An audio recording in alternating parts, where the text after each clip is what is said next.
Welcome to another episode of Breaking Kayfabe. It's your boy Saucy, and today I've got the handler of Ace Sky with us. Ace, how's it going? It's good to have you here.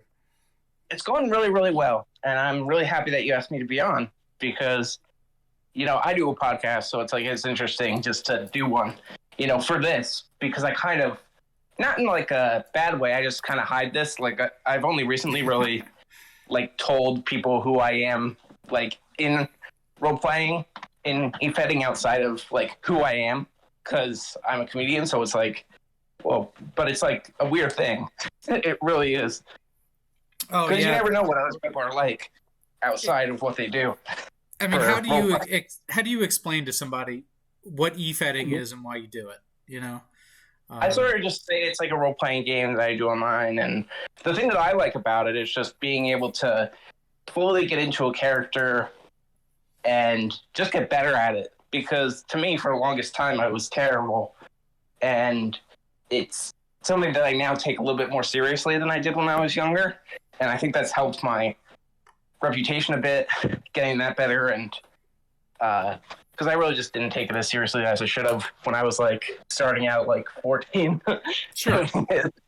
Yeah. So now it's I just had this long period of characters that didn't work, and just I had no direction, and now I have someone who's based off my favorite wrestler, Matt Sydal, but also he has enough separate intricacies to his personality and life that are separate enough to make a fundamental character. My biggest thing is I didn't want to make him, because he's such a talented person, I didn't want to make him like a Mary Sue, perfect character. Right. Because the gist of his character is he's this child prodigy who became a wrestler. His parents are these Woodstock era hippies who are also physicists, and they raised him sort of with his three other brothers as in Texas, in sort of this rebellious not a more relaxed kind of home life than they grew up in, because they grew up in a Russian Jewish very workaholic and academic based households. So he is an interesting guy because I don't want to make him, even though he's a super genius or a super athlete basically, I had to draw in other things to make him, to sort of not dumb him down, but lower him down and make him a relatable person and be someone who is flawed. And with those flaws, it's good explanation for when he loses or when he's not doing well, because I always feel and it's probably the same thing as you can say for real professional wrestlers, your mood is 100% based on it. Wherever you are in life, you're probably, if you're in a good mood, you're probably doing well. And it's with him, the cool thing is just getting into that character and really stretching it out and being and fleshing it out. Because my first character that I had was just me. And that was interesting for a while because I played myself as the way that I did it, the story that I set up was that on my 13th birthday, I went to this independent wrestling show, and the heel champion, he challenged the crowd, but not seriously. But I'm this meek kid, and I accepted it, and he made fun of me and made the match no DQ. So I beat him by hitting him with a low blow and a super kick that I would later call the brick kick because my name was Richard. So my persona back then with that character was he got famous through social media, but back then it wasn't popular, social media wasn't good, so he got mercilessly bullied. So he's kind of Miz character, but a little more nicer. So you said a lot there that I want to respond to, but first, I want to say I apologize for not calling you Richard right off the bat. I know we discussed that before we went live, and I totally threw it out the window. But Richard, welcome to the show.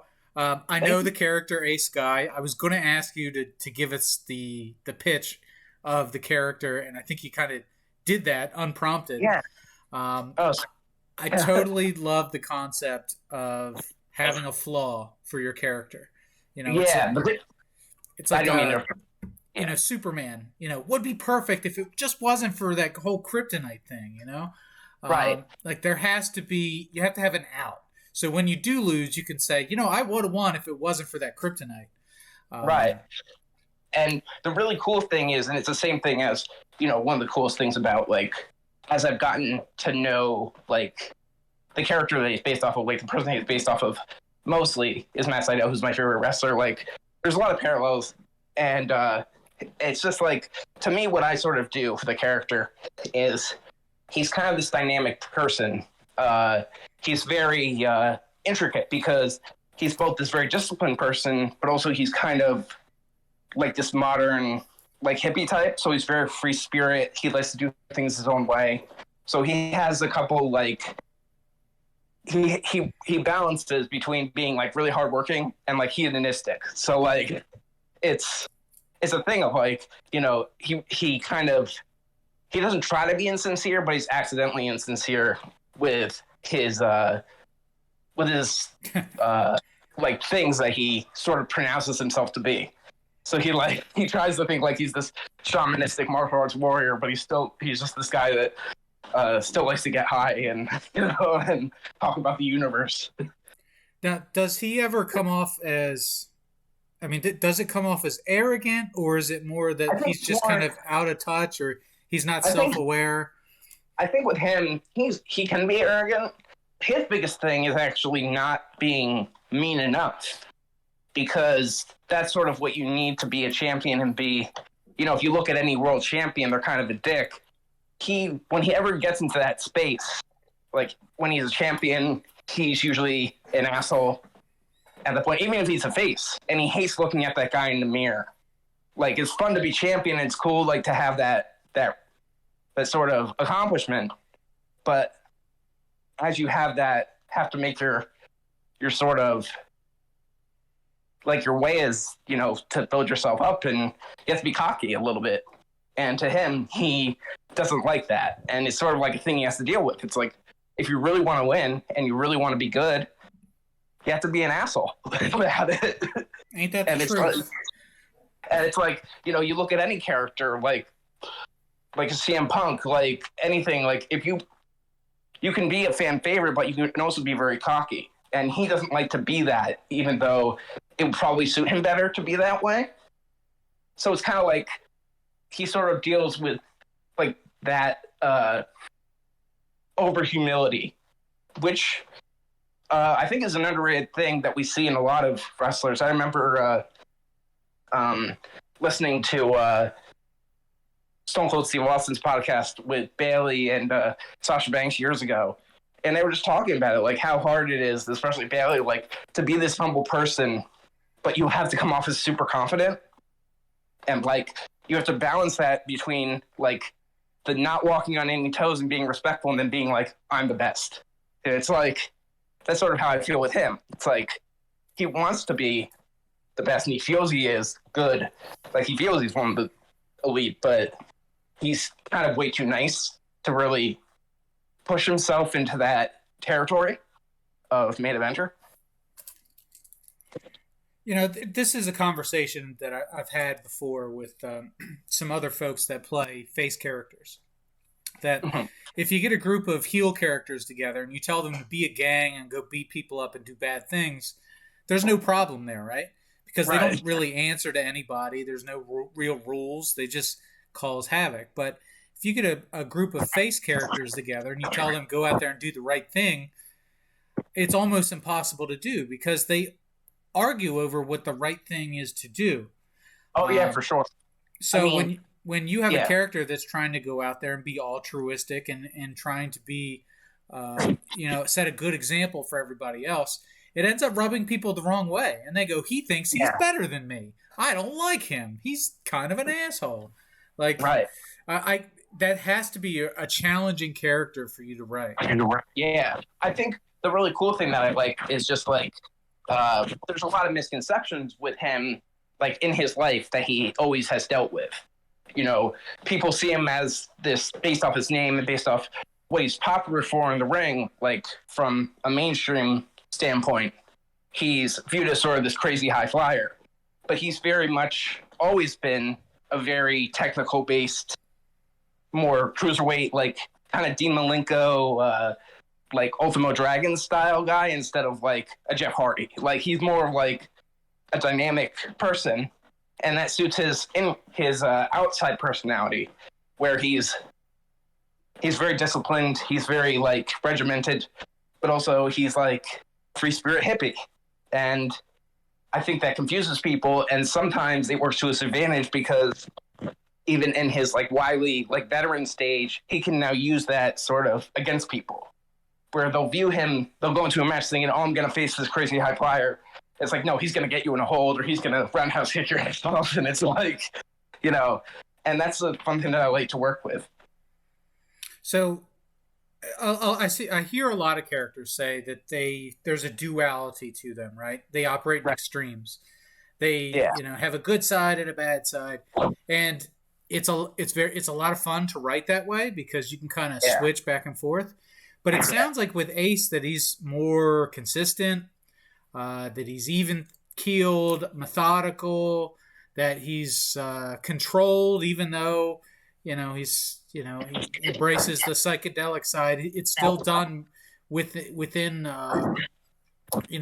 certain parameters. Like he just seems very safe. Am I reading that wrong? Yeah, I mean that makes sense because he comes from a very background where he sort of has always been sort of measured in that way. Like, I have a story that I've recently been doing because I started as him going from being a backyard wrestler. And when he started out as a backyard wrestler, he was starting out on trampolines in people's backyards. He met these kids on the internet, like back in the early internet, where they just like really didn't know what you were getting because you couldn't learn about wrestling back then. So the story that I have is that the first person's house that he wrestled at, this like older 16-year-old kid when he was 10, is that people would like use like a smaller trampoline to jump onto the roof, and then they would like dive off onto another trampoline. And you would think that would be heaven for him. Like he's a flyer, he would do that. But he didn't do that. He focused on his martial arts background and his amateur wrestling background to throw people off and make himself sort of a consistent flyer. He flied when he could, but like whenever he could because he loved it. But it was just like, how can I set myself apart? And I think that's really him, is he doesn't want to be, his big thing is just doesn't want to be normal.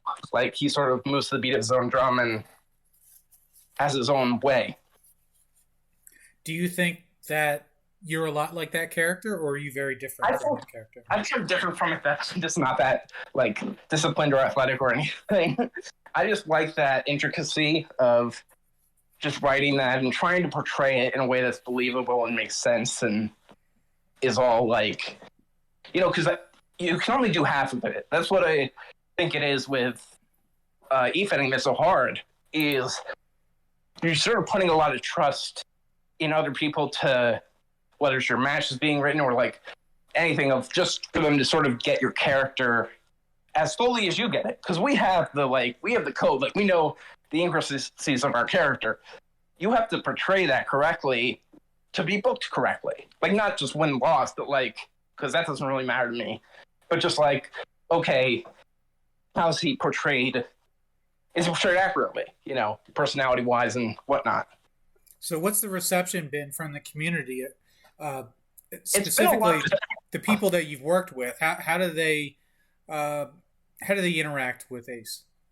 I think the fun thing about Ace is he's very much started out as sort of like not more introspective. He wasn't very much of an outspoken person, and now I add a few like personality quirks and like things to him that makes him stand out. And the really fun thing is being able to get into that gimmick with him and have him go back and forth with the characters on Twitter and social media and stuff and be like, okay, this is how he would respond to that. Because he's someone who, although he's a nice guy, he's always been scrappy. Like he gets that from his mom, who's a New York, she's a New Yorker. She grew up like being a physicist, like working really hard in her field as a female scientist. So he gets that side of her. And he gets this nice side from his dad, where he's more well-reserved. So it's that side of him where he's scrappy and he likes to fight. And he's verbally, like, he's more verbally, skilled than people think. Because he never was a promo guy early in his career. He was more like, sort of that classic, like, independent wrestler of, like, I'm a wrestler, like, not an entertainer. Sure. So he didn't do a lot of promos. And that sort of got, like, misconstrued that he's, like, sort of bland. And it's like, no, I'm not, like, I don't need to talk. You ring the bell. It's like that Adam Cole promo. It's like, you know, when he's on the Carrying Grounds, it's like, they give you the entrance, they give you this. It's like, they just have to ring the bell for me. Like, that's the way I feel with him.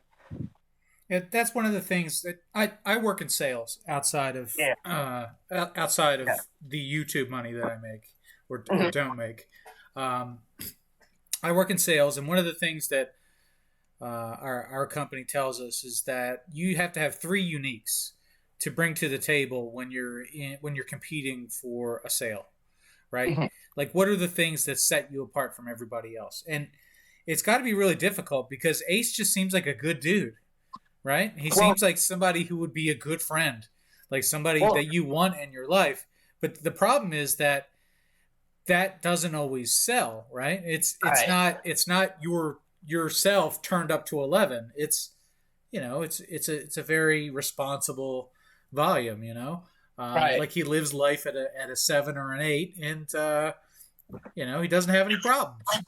Right. Well, with him, his problems are mostly like self-inflicted from everything he's done. You know, he's very much like, he's not like made of glass, but he's, you know, 40. He's been wrestling, you know, doing professionally since he was, you know, 15 years old. And so he has a lot of miles on him. He has a lot of minor injuries. He, like Matt Sydal in real life, I kind of copied that. They got in a motorcycle accident on their 29th birthday and broke their foot in multiple places. So he has these injuries and these things that set him back. And then the other thing that sends him back is, like I mentioned, his like sort of hedonistic personality. So like, sure.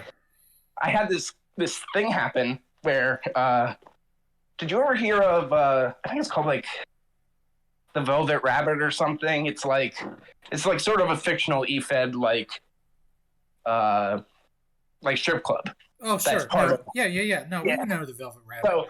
So I had him sort of become a regular there, and since he was new to this level of fame where he could do that, and he wasn't a guy that used to be a party guy, and then he's going there, he's getting drunk, and that's sort of was like a tough thing for him. It's because like outside his comfort zone. It interfered with him. He went from like this, like, you know, because he promotes himself as like, you know, this like shaman warrior, like martial arts guy, and then like he's going out drinking and like he's not living up to that reputation. And the cool thing that I did with the character is early on. So I had him, like, he was able to skip like middle school and high school to go to college as both a student and a like assistant professor. And he got and his childhood bully became a like a sports like analyst like guy. Okay. So basically what happened is, to fit in Ace at, you know, 11 years old, you know, in college, kids are all on, you know, study drugs like, you know, Ritalin and stuff. He starts selling them weed and like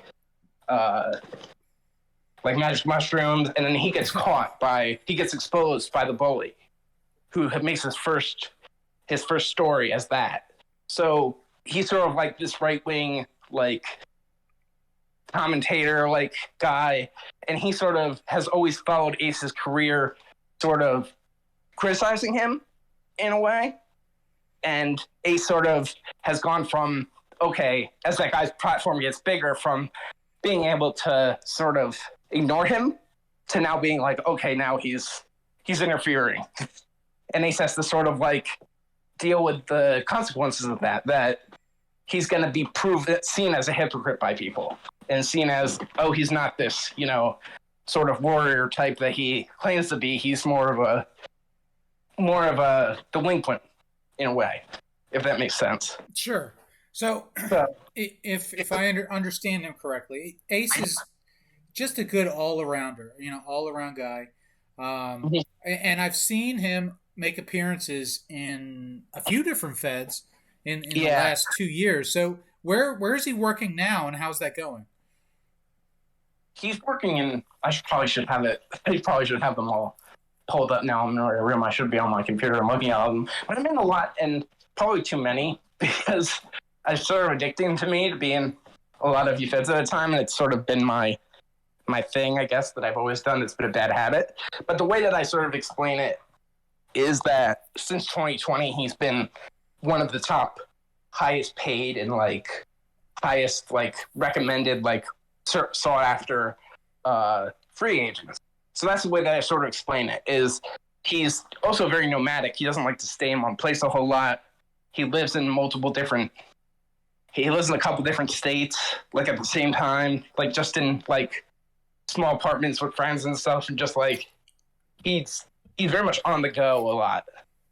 And the way that's how I sort of explain that. And to me, it's just like I like being able to dump him in any type of situation and see how he thrives. And some places he'll just end up like a mid card, like kind of like baby face, and then sometimes he'll end up like a jobber somewhere, which is fine. And then it's like in some places, which is great, is like he'll, depending on how well I write, and like because I'm still terrible, is like is how well I write it, he does pick up wins. And it's cool because I sort of have that catch-all with him that he's skilled enough to be like very successful, but he's also like a small guy, a cruiserweight, so it's easy to understand why a bigger wrestler, like a super heavyweight or a heavyweight champion wrestler, would throttle him, if that makes sense. So if everything went the way that you want it to, what does the next 6 months look like for him? I mean, for him, what are his goals? What does he want? Are you familiar with I'm in one of the federations I'm in with him is Colt. Have you been, you know what that is? Oh yeah, Combat Unlimited, Lethal Trials. Yeah, Combat Unlimited. He's been going after the one of the I forget the name of it, but one of the main I guess it would be like their United States or Television Championship. Secondary title. That's been his entire like sought after thing. And unfortunately he can't really get up that hill. And partly from that is the added thing of his, his alcoholism thing that he had, and like the partying, and then like to him it's just like he has to, that's his thing that he wants. And he goes after it, but he's kind of weary of like, not weird, but not scared, but like he knows what's ahead, because as you get further into that company in the main event, Casanova English, the like Vince McMahon of that, the head of that Fed is a psychopath. He's like a legit legitimate like psychopath. So Ace is like, he knows that he'd be able to handle himself maybe against the guy, but he doesn't want to fall into any of those traps and that that mess. He just wants to be a minor champion and like sort of prove his worth as that, and not really get involved in that mess. Yeah, I don't know about you as a writer, but when I was writing my character, I think they were similar to Ace in a lot of ways. And when going after those secondary titles, I don't know if it was the character and it made sense to do so, if it was me, but I always seemed to self-sabotage when I was getting close to the big one, Like, sure. The story would fall apart, or, I would write a certain way up until the big match, and then I would take unnecessary risks in that big match and then drop that title match. I don't know what it is. Right. And I don't know if it makes sense for that kind of character to write that way, that he would kind of panic under pressure, or if it's just me, as a writer. Right. Well, inside my own head. The one thing that I love, especially when I was back to playing, whenever I played real life characters, like I always played Evan Bourne and Matt Sydal, and like the great thing about that was it was always easy to watch because it was believable when he would win and lose in real life. So it was like, it would make sense. And it's the same thing now with my character. I feel like people need to do that. Like I could never, like I think it's a real challenge if you play a wrestler who's really, really good and they're supposed to be like this top echelon person and you don't have the writing skills to match that. Sure. It's like, that's not going to be good, So to me, I'm like, I like that I have a character that's even playing field with how I write. So it's like, no, it makes sense that this would be as successful and not as successful just based on my level of writing skill. Sure. Let me ask you this. What's been your favorite storyline or your favorite rivalry that you've done in recent memory? I haven't really had a certain rivalry. What I really like that I'm doing now is Nick Danger and I are a tag team in what is it? UWL or UWF? I always forget the name of it, but we're tag team champions there, and we're in IWF together now. But we're on separate, like we're not a tag team there. But it's cool because he's a main event guy. Like he's a main event singles guy, and we're tag team partners in this other federation. And it's cool to have like that collaboration. And his character's cooler than my character, so it's sort of like they help each other in certain ways. Like he sort of pushes him to be in that, more elite caliber, and then Ace sort of teaches him more like working out type of stuff and training. I totally get that. When my character was in a tag team, it was kind of like an odd couple situation, right? So Ace is the voice of reason, and then you have his partner is just a wild man, and they balance each other out, right? Right. Nick Danger gets Ace outside of his comfort zone, and pushes him to be more than he already is, and and Ace will ground Nick and keep him protected, keep him on the right path. Right. For that kind of character, running a tag team is going to be the most rewarding experience you're going to have. That would be my guess. And it's really cool to collaborate and write promos together and stuff, because that's always the toughest thing. Is I still wish that I could get better promos, because I always, especially with that character, I always in characters like that, I always sort of relied on them being just good wrestlers. So it's like, okay, I have to pull this story and make sure that he can talk and talk in a way that's believable to him. And the really cool thing is just having that sort of personality where he's a nice guy. Like you mentioned, he is a nice guy, but also he's very much scrappy and kind of, not a jerk in any way, but just he'll stick up for himself. And I think that's the major thing you want in a baby face, is you don't want them to be too nice that they don't fight back, it's but also I think the biggest thing that also the one thing that I always say that happened to him is when he got into becoming a mainstream wrestler, a lot of the federations, the big heads, kind of wanted him to be a John Cena, Rey Mysterio type of good guy, when he's really more of an RVD type, where he's just he's not gonna he has his own methods, and also he finds certain, he lives by sort of the, that thing of even though a law might be a law, it's not always just. He's very much he's very much for marijuana legalization and stuff like that. He's anti-authority, but anti-authority like a rebel with a reason, instead of a rebel for no reason. Yep. It totally makes sense to me. I mean, you're preaching to the choir. You're a man after my own heart with that character that you're running there. But we're getting pretty close to the clock here. So before we sign off, I want to open the floor. Is there anybody you want to shout out to? Anything you want to promote? Is there anything you want to get off your chest? Now's the time to do it. Go. Well, I want to give a shout to Nick. I want to give a shout to the people at Colt. They're great. And just everyone that I've been with, I've had no real problems with anyone. It's always been, swell. And I love just getting better and getting recognized as getting better. Because, as I mentioned, I just had a long period where I wasn't taking it seriously. And I kind of had a bad reputation of not being good with deadlines and stuff. And the one thing I would have to say now is I know that reputation is still around from me when I was younger, but I want people to know now that I'm working on it now. I'm taking it more seriously. So I guess that's my message, is I'm taking it more seriously, and people should just be aware of that.